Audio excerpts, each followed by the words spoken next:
It's good to see you, man. Yes, sir. Yes. Let's get right on. What you been doing all day? Um, Majority of this day, man, I've been spending this day trying to process and figure out um, where I can exist in the midst of all of this, and really just leaning in to my calling with God and trying to figure out where I need to place my voice right now.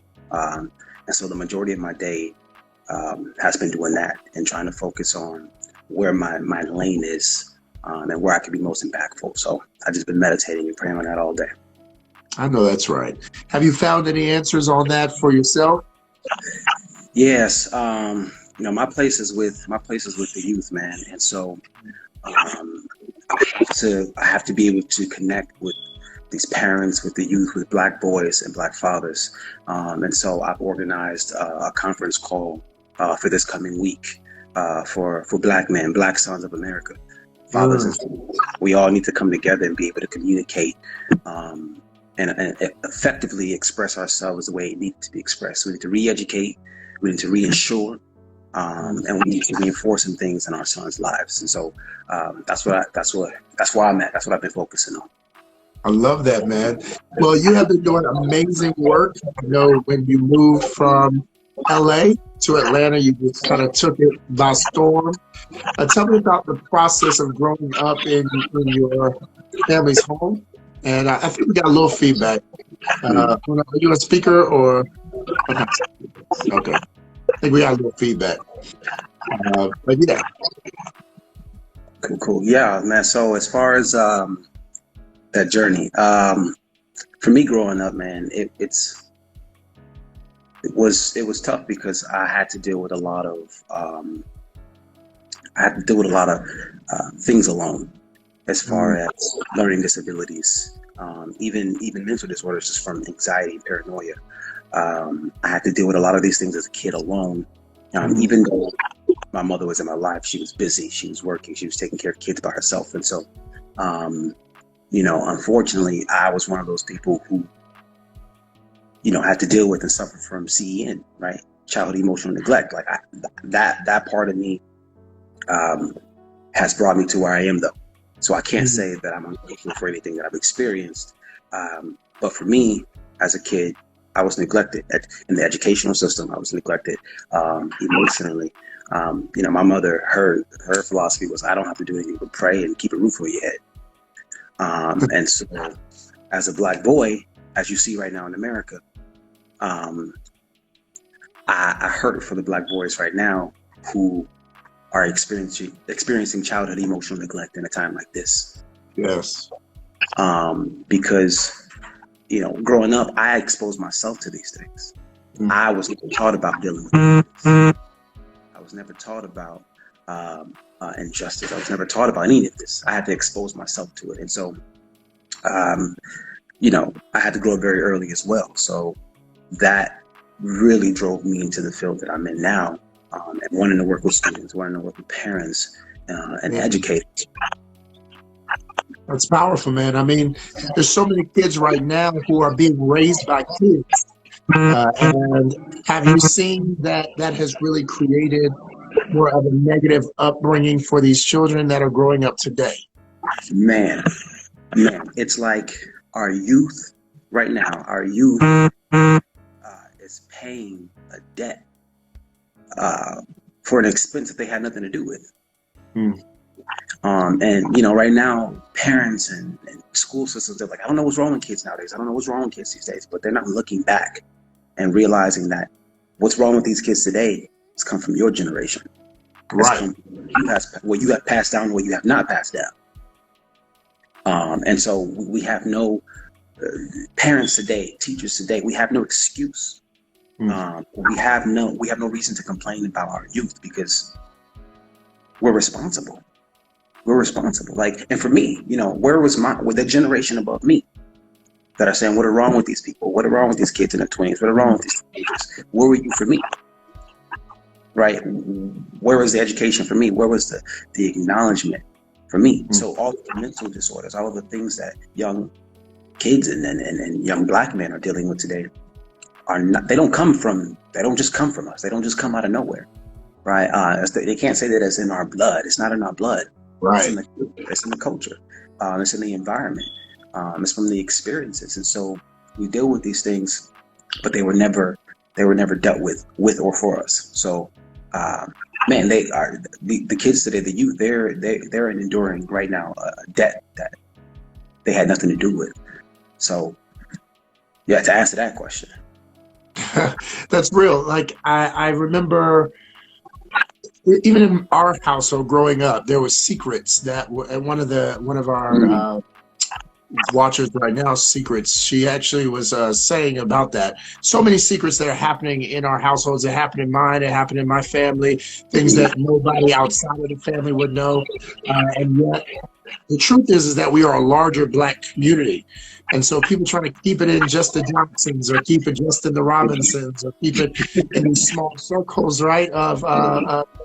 And having it so closed off. And yet the truth is that it still affects the entire Black community. So you keep hiding it isn't helping. And it's not healing. And I've seen that. And from your story, I even know that you suffered all these things, but it really went in silence.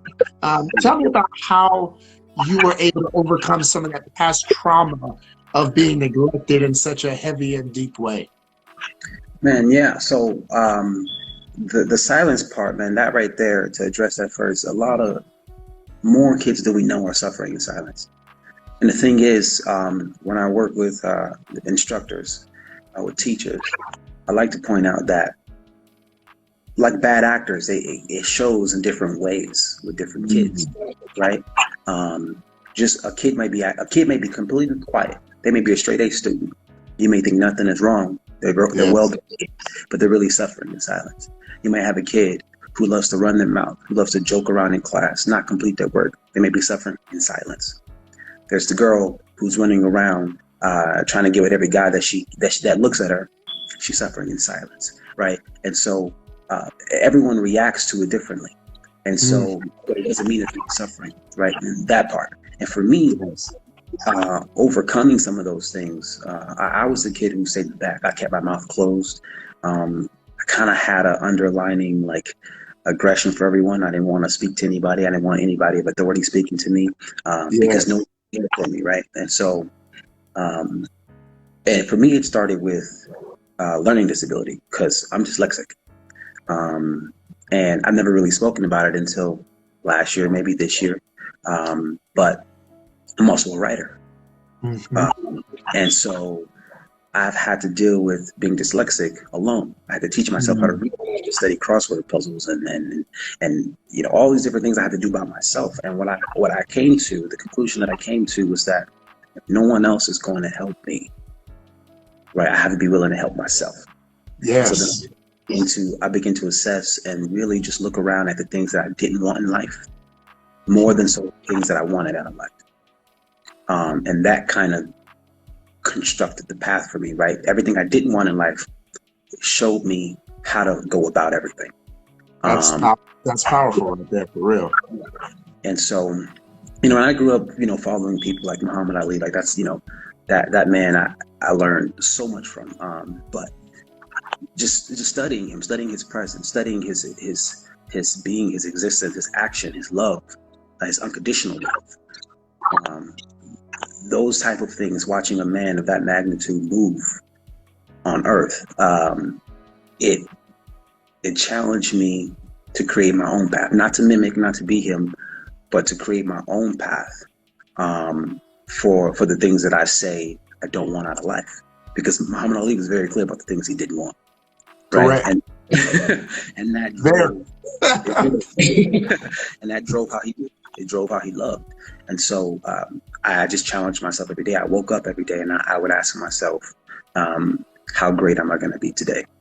I did something, and it's so simple. It's so simple, but these things help us continue to heal from. And here's the thing with CEN, right? A lot of people don't realize that they may have suffered or are suffering still. Adults now, 20s, 30s, 40s are still suffering from CEN, emotional neglect. And you may not know it, but you have to really look back. And this is why you may not know it, because a lot of parents don't know that they're neglecting their child emotionally. You can be giving your child everything financially, everything materialistically. You can be giving them everything, but you don't realize that you're neglecting them emotionally. You're not really there for them. And it's not really to blame parents, Right. because it's not a thing that a red alarm goes off every time it happens. You will not know until these kids become, their late teens, early adults. Now they're starting to experience and go through things, and they're confused about why it's happening, right? And again, I saw what I didn't want out of life. I saw that happening to older siblings. I saw it happening to, older family members, older friends, people that I looked up to. I saw it happening. I'm saying, what is going on? Why is this happening? And I saw the chain, right? And I said, okay, well, I have to be able to care for myself. So the things that I never got as a kid, when I got old enough, I made sure I got it for myself, right? The things I always wanted to do as a kid, never got it. I made sure I could do it myself when I got old, right? Yes. Something as simple as, I remember for me, I never wanted anything for Christmas. I was never a kid to ask for anything. Or my birthday, like I never really asked for anything. But there was one thing I wanted, the go-kart. I just wanted a go-kart. I just wanted a go-kart. And I would always love to just race go-karts. I just loved it. But I never got it. Never got anybody to take me. Never got one bought for me. I remember going twice. My dad took me once when I visited him in Chicago, and I went once with a friend and his dad. But I wanted it so much, and I wanted it so often. So once I got old enough to be able to go to a place myself to drive go-karts, I would go alone. And then, but you begin to also care for yourself these ways, right? To fulfill those things, because again, the child never leaves us, right? It never leaves us. And so if you don't nurture that child, and again, you don't wake up every day and remind yourself to be something or to do something, then you're neglecting your own emotions like they were when you were younger, right? And so, now as adults, we have to become aware of our own emotions. We have to track our emotions daily. What did I feel this morning? What did I feel when I was having lunch? What did I feel when I was going to bed? Right? We have to track those things, because if we don't, then we're neglecting our own emotions, and we have nobody else to blame now. Our parents they're gone. You're an adult. That is so true. Right? So now we have to protect, and we have to care for ourselves as we wanted our parents to. So to answer that question in long form, that's pretty much how I dealt with handling that, right, for myself within me. That's awesome. That's powerful. I have so many clients that I deal with who the main thing that they struggle with when it comes to love, dating, relationships, and things of that nature are stuff from their past when it comes to their childhood.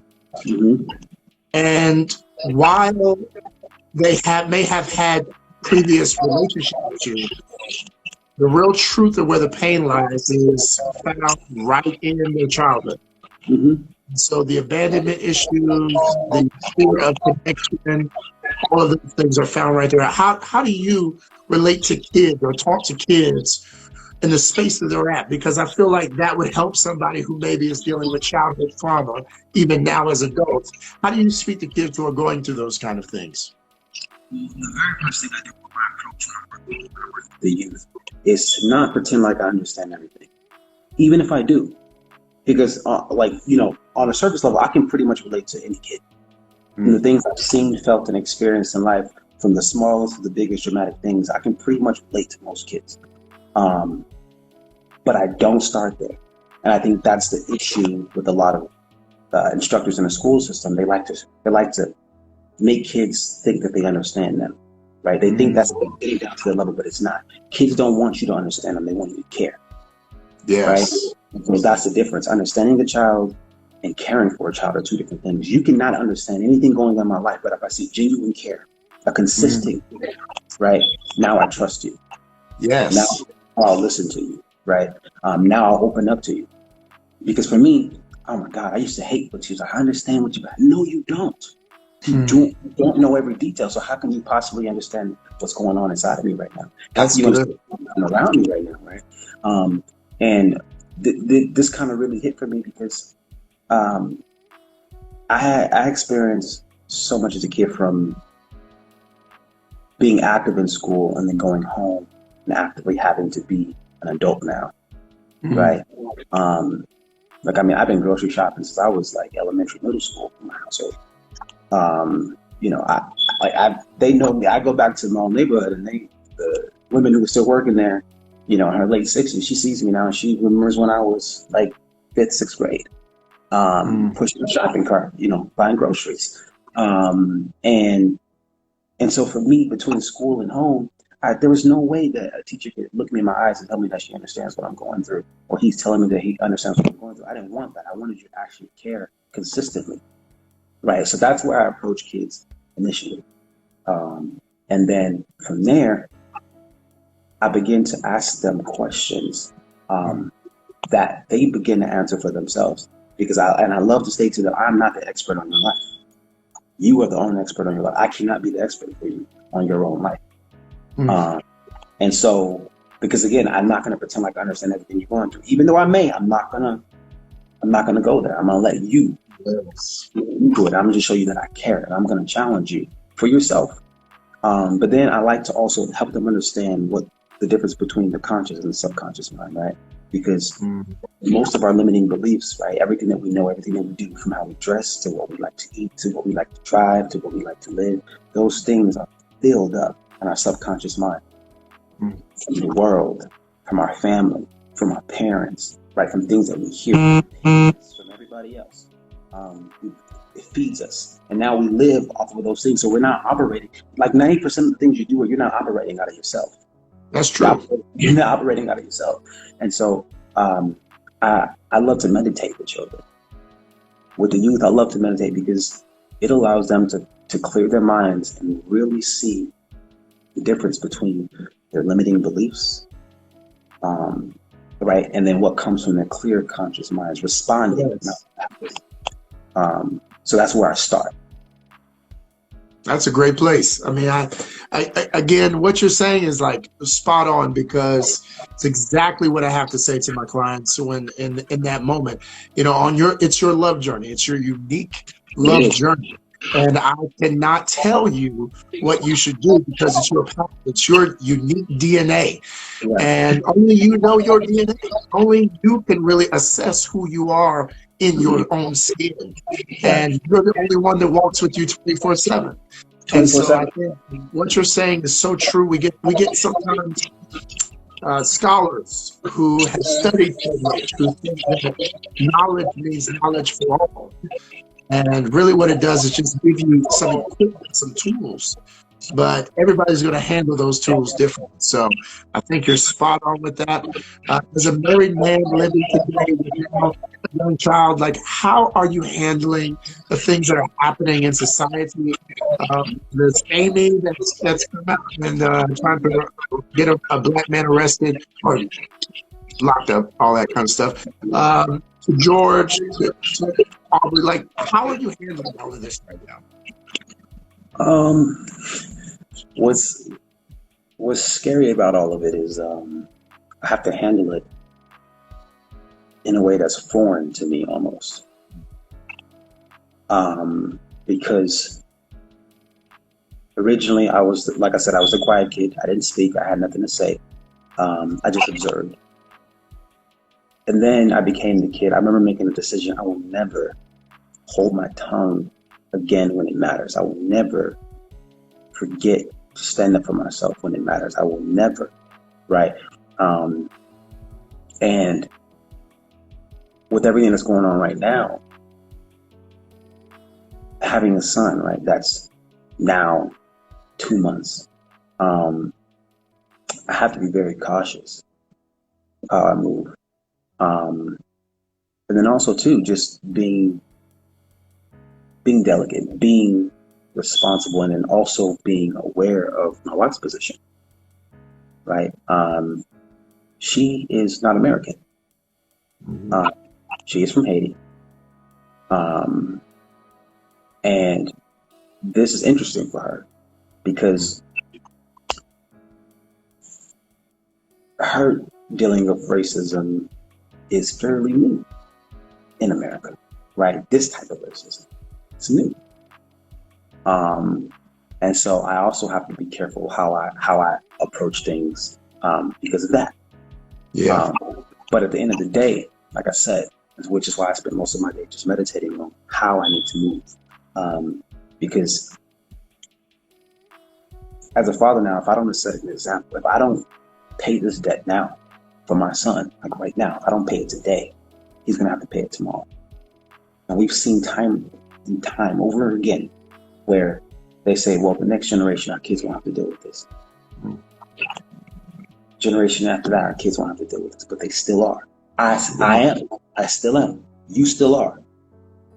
Right? And so I have to find a way, and it has to be active. It has to be progressive where I can pay that debt now for my son. But I also have to train him now to be prepared to pay it for himself. Because we can't, and I think this is where some lines get blurred. I think that Black parents, Black fathers, I think got to a point where we forget to continue to pour into our sons, our children, because we thought that things were getting a little better. Yes. Right? Well, before we couldn't use the same restrooms as people, but now you can. Before we couldn't sit in the same restaurants, but now you can. Right? Before we had to sit in different positions on the bus, but now you can. But Malcolm X, right? He said you can't stick a knife in my back, 9 inches, and remove 6 and call that progress. You can't even remove it completely and call it progress because there's still wounds, right? Yes.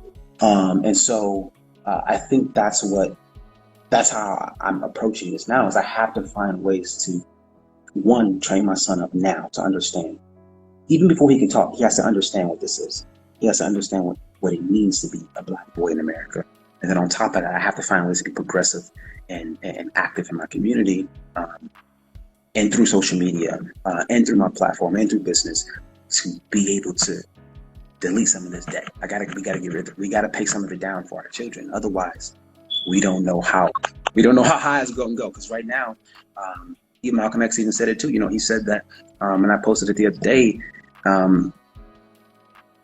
There's going to come a time where Black people in this country are too fed up, and all the anger and all the rage is going to be more atomic than any. It's going to be more explosive than any atomic bomb you can think of. Right? It's going to just keep collecting, going to keep adding up, and it's going to spill over. And that I don't want for when my son is my age. When he's younger, 15, when he's 14, I've been seeing kids out here protesting, being harmed. That can't be my son. I got that, because I feel the same way. I was saying on my page just today that honestly, I may not know the temperature that it takes to do just enough to protest. But I would rather the pot of injustice boil over. I would rather us boil over. I would literally rather it boil over to the edges and touch everything else on the stove than to not boil at all. We got to do something. Something has to move. Some action has to take place. What do you recommend, especially for kids? What do I recommend? Yeah, especially for kids. First of all, education. And by education, I don't necessarily mean scholarly education. I mean educating yourself on who you are and why you are where you are. If our kids don't understand that racism is, it isn't conscious. It isn't just conscious hate. That's what a lot of people think. A lot of kids, if I ask a kid what is racism, they're going to think that it's a mean person or a nasty person that hates another person because of the color of their skin, or somebody hates me because I'm a different color. That's conscious hate. That's not just racism today. Racism now is a complex, multi-layered system that was designed to sustain itself. And if our kids don't understand wholeheartedly, they don't understand that it goes way deeper than just hating somebody because of the color of their skin, or where they live, or how they dress, then we've already lost. Because now our kids won't understand. They won't be able to identify it when they see it. I see it when I'm driving. I see it when I get in my car every single day. I can be sitting next to a cop. I see the way they look. And it's not just any old regular look. I see the way they U-turn behind me. My wife experienced with me the other day. Literally, we're pulling out of our complex. Cop is passing me. Immediately swerves around right behind us and drives behind us for a couple lights, just to run my place to see who I am, to see if he can mess with me today. Because he had no reason. Like literally, I'm literally pulling out of my garage. That's it. Pulling out of my garage. Not speeding, no stop signs were even to, approach, like nothing. There's no reason for him to do what he did. And then once he realized I was clean, there was nothing for him to do, he just swerved off behind me and just left. But it's like, now my wife has to experience that. She's never experienced that before. My son doesn't even know what's going on, but he's in the backseat, right? But these kids have to consciously understand what racism is and how it looks, all the different ways. They have to understand how it looks in every single way. Otherwise, they're going to be blind to it. And then it's because it's embedded into our culture. It's embedded into the society. So if they don't know how to identify it immediately, like I said, we lost already. And so that's what I would recommend for parents. That's what I recommend for kids. Like, teach your kids, let them understand what racism is. Don't teach them hate. Don't teach them hate. And then the other thing is they have to understand what love is. They have to understand what love is and any pure examples of what love is. Because we got to stop saying stuff. We got to stop saying we love people. We got to stop saying we love. We have to show it. Like, it has to be moving. Yes. Love is not tangible. If it's not visible, I don't believe you. Don't believe it. And they have to understand that. They have to be able to identify what love is. Otherwise, we lost. It's too late. We lost. If they don't really understand what love is, then they lost. And we've lost. And it's going to continue as a cycle. And this is why racism is such a complex system. Is because it was built to just sustain itself. Yes, absolutely. Once you get it in the mind of a child, it just grows. It's like a cancer inside of them. Once they have the spark, it continues to grow. I saw the question and said, white parents, what are you doing to teach your kids? What are you doing to make sure your kids don't grow up to kill my kids? What are you doing? What love are you sharing? How are you exemplifying that? Wow.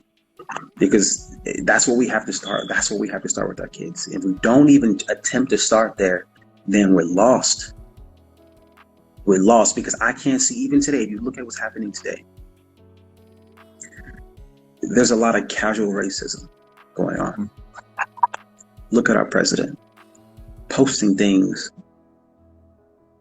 just silly things that he's been posting the past couple of days. Was going on. He doesn't realize it as casual. I don't know. He probably realizes it, but what the rest of America is not seeing is casual racism, and that is deadly. That is deadly. It's casual racism. And if we can't identify that, if our kids can identify that, if adults today can't identify that that is casual racism sitting in the White House, our commander-in-chief, our leader, if they don't realize that he lives through casual racism, then where are we going to go? What other options are our kids going to have besides to be destructive? And with everything that's going on right now, I can't say that I don't agree with violence. I don't agree with, whatever people want to call what's going on. But I don't see what's happening as violent protests. The only violence I see is coming from the police during the protest. What's so interesting to me is they want us to protest peacefully, but they're not encouraging the officers to arrest peacefully. How about that? It's confusing me. It's really confusing me because I see people just driving like the incident here in Atlanta with the two college students just driving in the car. Yes. There's people walking around. If it was curfew, there's people walking around. Why aren't you pulling the people that's walking around, but you stop the car and pull them out of the car without speaking? How would they? I didn't get a notification that there was a curfew last night. A lot of people did. A lot of people did. So you're gonna tase me, pull me out of my car, slash my tires, and break my windows? Kids, these are black kids. That was not peaceful. That's not peaceful. If you want everything to be better, you have to do better. Yes. So I don't necessarily agree with burning down businesses and stuff, but I actually don't care. Because at the end of the day, these businesses, if they, again, action, love, if they actually loved us as people, if they actually love, we would see action through these businesses. We would see them protesting with us. Whether it's hard for them to do it or not, business aside, money aside, if they actually loved all people, the same businesses that want black money, these same businesses that want black sponsors and black endorsement and black celebrities and black athletes, if they actually love us, then they will be protesting with us. They would make new laws and rules. They would have signs saying we're not serving white officers until we see a change. Absolutely. White officers don't to shop here until we see a change. You are not allowed to eat or sit here until we see a change. But none of these businesses are standing with us. So who cares if your stuff burns down and you're going to get new and better in a couple of weeks from the insurance companies anyway? It doesn't matter. But we get frustrated when we see, which aren't all black kids that are looting or burning or breaking. Break it all down. Because at the end of the day, if you want to build something new, you have to break down what is on that foundation first. We can't even lay the foundation without burning it down first. We have to break it down before we can build something new. So at the end of the day, I don't really care that things are being broken and stolen and burning, because it's going to get built back up, but it has to be built back up with new laws. And I mentioned the other day, I don't want my son, I don't want me neither, but I don't want my son to have to ever look a white officer in the eyes, good cop or bad cop. A white officer should not be allowed to pull me over. There should be new laws and regulations put in place where, just like male officers can't frisk a woman without having a female counterpart present, I don't want white officers addressing me unless there's a black officer present or initiating the conversation. If they're pulling him, they see that he's black, he has to radio with his black officer. We need new things put in place that is going to set a barrier for us to protect us. I don't feel safe. I don't feel safe. And I don't want I want to, like I said, I want to pay some of this debt for my son. I don't want him to have to deal with white officers ever. They should not be allowed to address me. At this point, from what we have seen for this long, the government owes that to us. They owe that to us. They have there's nothing that they can fight against when it comes to that. You owe it to us. There's any business has the right to turn down, any customers, correct? Right. So why aren't they standing with us? Well, I think you are making a poignant point here. The truth is, there is more love for power, money, than people. And I have seen that white people will even hurt their own community for power and for money. So we are on the backside of Martin Luther King's later agenda, which was really economy. It was equality in economy that really got him killed. It was that language, that change in language, not racial equality, but financial equality.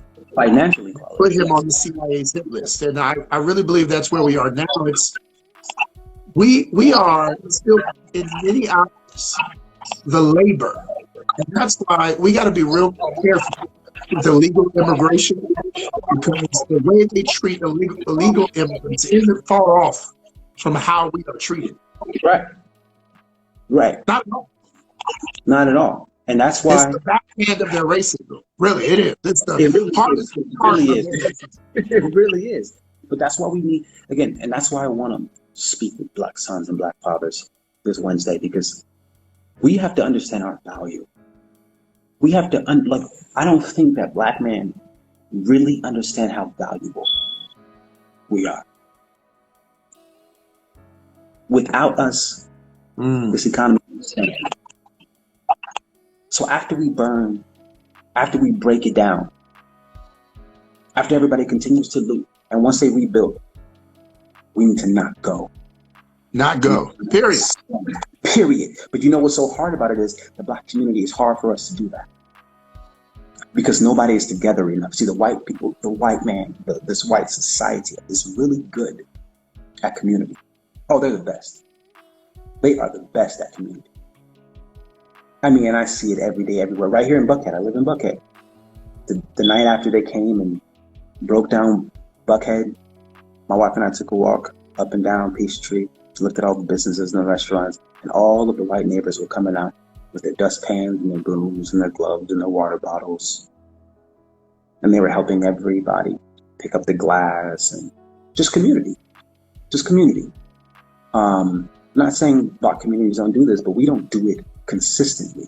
Correct. Like we have a way of, we support each other when it comes to getting our hair done, right? We're big on that. Going to our churches. But these are already segregated places. Right. The church and where we get our hair done are two of the most segregated places already. So considering those communities is hard. Like, it has to be broader than that.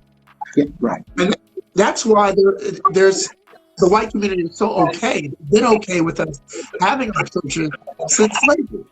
Mm-hmm. Because they weren't intimidated by us having community in church. At all. And so we have to be like him, like you mentioned, having a community that's broad, that is based on more than the more minute things or more centralized things that make up who we are. Right. Right. Yeah.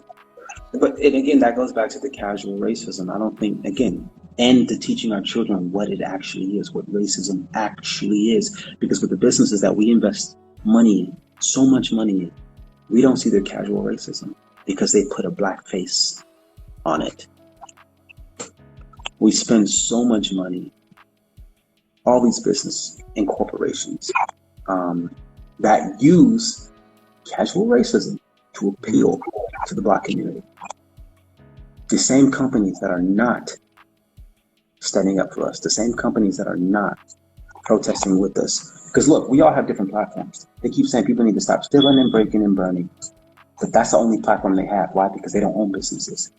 Right. They don't own brands. They don't own companies. They're not celebrities. They don't have a platform to do something else. So what they're going to do is the groundwork, hoping that the people who have the platform, who has the business, who have the corporations, will do the rest. If we don't continue to work on each step, then we're not going to get to the top. We're not going to get the burning and the breaking. That's just the first step. It's just the entryway. It's just the entryway. Where are our celebrities? Where are our leaders? Where are the businesses stepping up and making demands and protesting with us? They're hiding behind casual racism. They're trying to keep themselves safe. But at the end of the day, like I said, if we actually strategized as a union together, as the white man has for years, on many levels, from KKK to government, to federal and local governments, they're organized. They are the best at creating systems. Black people are good with their hands. We are good with immediate action. We are good with making things happen right now. White folks don't care. They're okay with time. They're okay with things happening a decade from now. They're okay with things happening 50 years from now because they know they created a system that's going to sustain. So true. Wow. So true. Black people, we're so used to our hands. We're so used to making things happen right away. We're so creative. We make things happen right now and we want things right now. But we give up quick. And that's the problem because we're not okay with waiting. Like I said, the white folks, they're okay with waiting. Oh, yes. With waiting, and we are not. And this right now, this cannot go in vain. The arrests that are happening right now, the deaths that we have seen, the threats, everything that is happening in our country right now cannot go in vain. We have to continue to press because what's going to happen 5 days from now when everybody's tired of rioting and protesting? We're going to just stop and wait for the next thing to happen. And if it's not big enough, if it's not heartbreaking enough, like George's death, then we're not going to do anything about it besides a small local city protest. It has to be consistent on this level. After the burning and the looting happens, our leaders need to step up. Our Black celebrities with a platform need to step up. What do you feel about the organizations that are already institutions like the National Urban League or NAACP, Black Actor Network? What do you feel about these entities that, for the most part, I've been reading some of their correspondence, and they've been doing things and kind of doing their political stuff behind the scenes, but really the presence, the physical presence hasn't been as strong as maybe some of these celebrities have come out and said they'll pay for people's bail who get arrested while protesting. What do you feel about them being a little more absent or quiet than we would have thought during these times? There's two things to me. One thing, the first thing is, it frightens me a little bit. And I'll explain that in a second. The second thing is, it makes me a little hopeful. And I'll explain that one first. It makes me hopeful because I'm hoping and I'm praying that maybe they're being strategic. Maybe they are plotting and planning the way they should be. Maybe they are moving powerfully in silence. That's what I'm hoping. Right. It scares me because, right, yeah.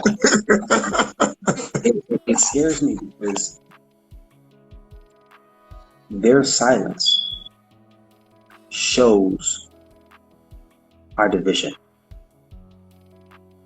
It shows that we're moving without leadership. These kids are out here pleading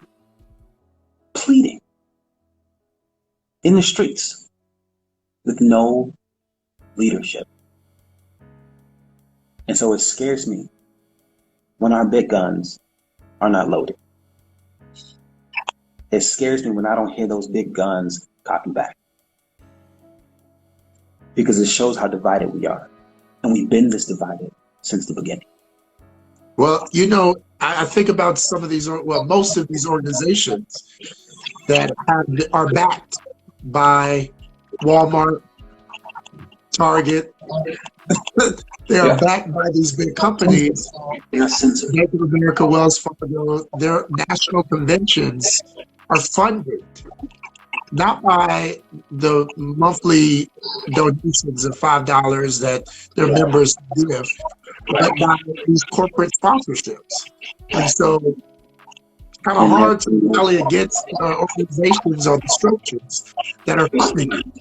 Yeah. They are being censored. Even if it's casual, they're casually being censored. Why? Because it's resonating on the inside of them. They think that I need to preserve this relationship for another fight. But we have to stop waiting for the next fight. Because eventually, there's not going to be anything else to fight for. We have to fight while we have the chance. And they cannot be afraid to speak up. That's what I meant by we don't understand the value that we hold. Yes. We don't understand how valuable we are. If we decided to quit, what would this country be? If we decided to put our foot down on every level of every Black-owned business in this country, was not afraid to say we are not serving white officers.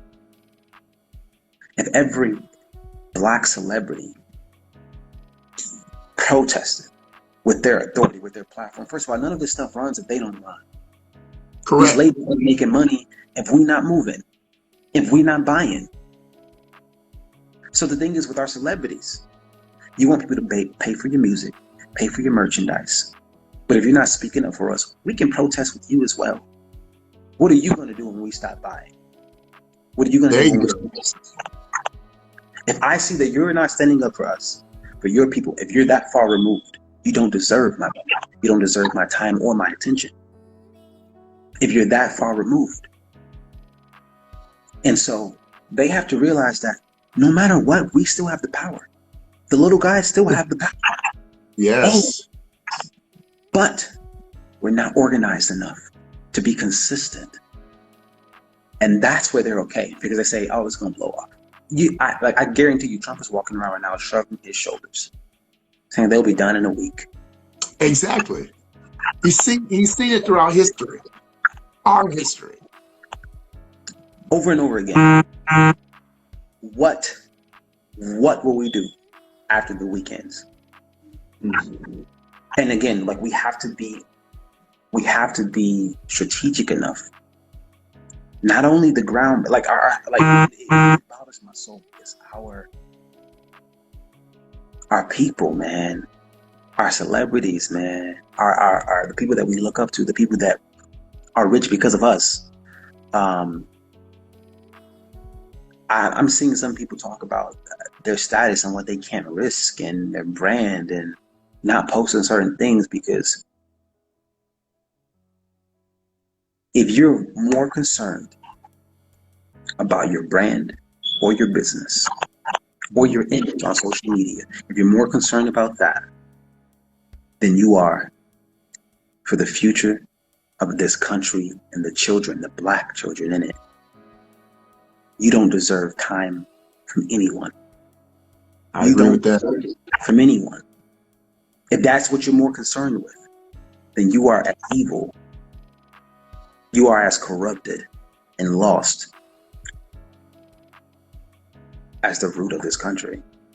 It is as classic, the blind leading the blind, as any scripture could state so well, because it says that they both will fall in a ditch. And we are definitely in that space. Is your call next Wednesday, is that going to be something that's open to people, or is that something that's closed off? No, it's completely open.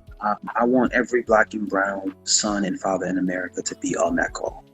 I'm going to share it. I want everyone to share it. This is not about money. It is not charged for anybody. It is union. Yes. It is a time for us to be able to come and encourage our kids and educate them the way they need to be educated together. Because I don't have to recall sitting down. And again, my father's a great man. He's a very loving person, but I've never sat down and had a conversation with him about being Black in this country. Never had a conversation about how to think about my own value, how to move and how to apply my value. These Black kids will not believe. They will not believe. They will not believe in themselves if they don't see us first doing it, and they don't see us believing in them and caring for them. They will not move. Yes. They will be staying where they are, because they will say, well, it's going to always end up how it always does. And so, no, this call is open for everybody, for every Black and brown man, son, father in this country. It's going to be a time for us to be able to just collect our thoughts, to talk, to be encouraged, to be prayed with and for, to voice ourselves, and to offer up strategies. To offer up strategies and unions and to build relationships with each other through this conference call, to see who can we use, who can we call on, because we don't realize that the next person over from us is somebody that can make what's boiling on the inside of us possible. Even if they're so true. So true, man. We're far more connected than we know. So to be able to have somebody in your corner that you can voice something to, that can make what you need done happen, and vice versa for the other person. They may feel helpless. They may feel like I have this rage inside of me, but I don't know what to do, and I don't want to go burn things. I don't want to go protest, but I don't know what to do. Right? We need to understand that we are a community with enough people, with enough value, right? Yes. To hold in that regards, we can move for each other, man. And so that's what this call is for. And yeah, it's open. So how can we find it? The information for the call? I'm gonna post information here on my social media. Right. You can also email blacksonsofamerica@gmail.com. blacksonsofamerica@gmail.com. Great. Just email it. I'm sending out all the information possible.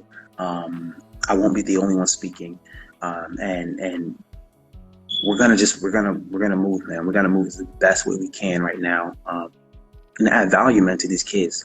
We have to start there. And as I meditated today,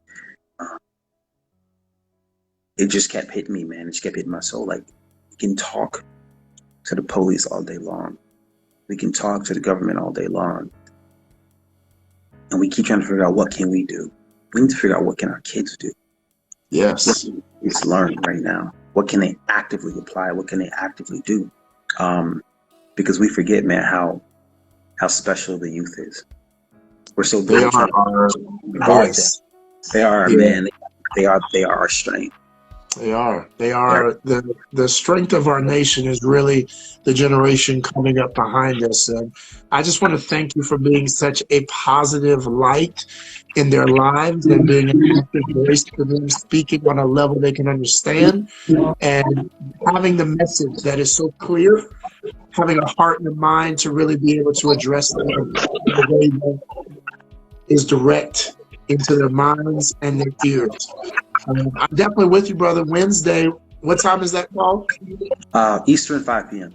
Eastern 5 p.m. So I want everybody to definitely link in with that. Thank you for being this. This has been man, I'm going to talk a lot more. But number one, you have the wisdom that is there to let you flow. But number two, I think it's just a poignant time. And we need your voice. And so I thank you for being on and allowing us to hear you. We definitely are going to link up some more. I'm in Atlanta. So when this is all this craziness is over, not with Corona, not with Mhm. this, Right. we definitely want to talk some more offline. Well, I'm grateful, man. Thank you. I appreciate you for having me. Thank you for even just using your platform. Thank you for installing love, man, like you do. Thank you, because that's genuine. It's needed consistently, and it's not taken for granted. So, very, very, very thankful for you and what you're doing, man. Thank you, brother. Well, we're all in this together. We have our lanes and we work it out as a community. That's what a community does. So we'll end this, brother. Let's do it. I'm supporting you. I'm proud of you. Let's keep going. Absolutely. All right. Be blessed, man. You too, boss. Be blessed.